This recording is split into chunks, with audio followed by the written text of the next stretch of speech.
Donald Trump के speech में उन शब्दों को बयां किया गया जो असल में कहा जाए तो पूरे विश्व में कोई लीडर नहीं करता, और ये शब्द आपको सुनने चाहिए क्योंकि ईरान पर कब बड़ा हमला करेंगे ट्रंप, इसका उन्हें भी अंदेशा नहीं, ऐसा कहा उन्होंने।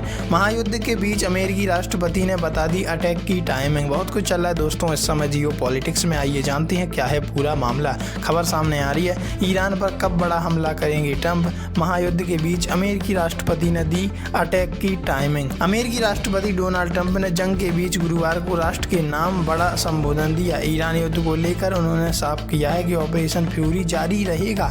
अब फ्यूरी जारी रहेगा, लेकिन कब तक रहेगा? मिडिल ईस्ट में छिड़ी जंग के बीच अमेरिकी राष्ट्रपति ट्रंप ने गुरुवार 2 अप्रैल को राष्ट्र के नाम बड़ा संबोधन।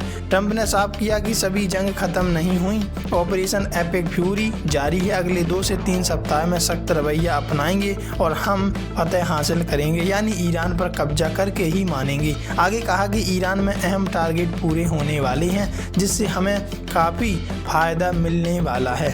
ईरान पर बड़े हमले की दी चेतावनी। ट्रंप ने अपने संबोधन में कहा कि हम अपने टारगेट को पूरा करने के लिए अभियान जारी रखेंगे। अमेरिका अपने सभी लक्ष्य को जल्द ही पूरा करने की राह पर है। उन्होंने आगे कहा 2 से 3 हफ्ते में उन पर बेहद कड़ा प्रहार करने वाले हैं। हम उन्हें वापस पाषाण युग में ले जाएंगे जहां वे वास्तव में थे। ऑपरेशन फ्यूरी रहेगा जारी। ट्रंप अमेरिकी राष्ट्रपति डोनाल्ड ट्रंप ने कहा कि ऑपरेशन फ्यूरी जारी रहेगा। कहा आज शाम जब हम बात कर रहे हैं तो अमेरिका की सेना का ऑपरेशन एपिक फ्यूरी शुरू हुए अभी 1 महीना ही हुआ। पिछले 4 सप्ताह में हमारी सेनाओं ने युद्ध के मैदान में निर्णायक और जबरदस्त जीत हासिल की, ऐसी जीत जो बहुत कम लोगों ने पहले कभी देखी होगी। पावर प्लांट पर हमले की दी धमकी। उन्होंने ईरान को चेतावनी दी कि अगर कोई समझौता नहीं किया गया तो उनके पावर प्लांट पर हमला किया जाएगा। ट्रंप ने कहा कि अगर यह समझौता करने को तैयार नहीं होते तो हम उनके सभी बिजली उत्पादन संयंत्रों पर भीषण हमला करेंगे,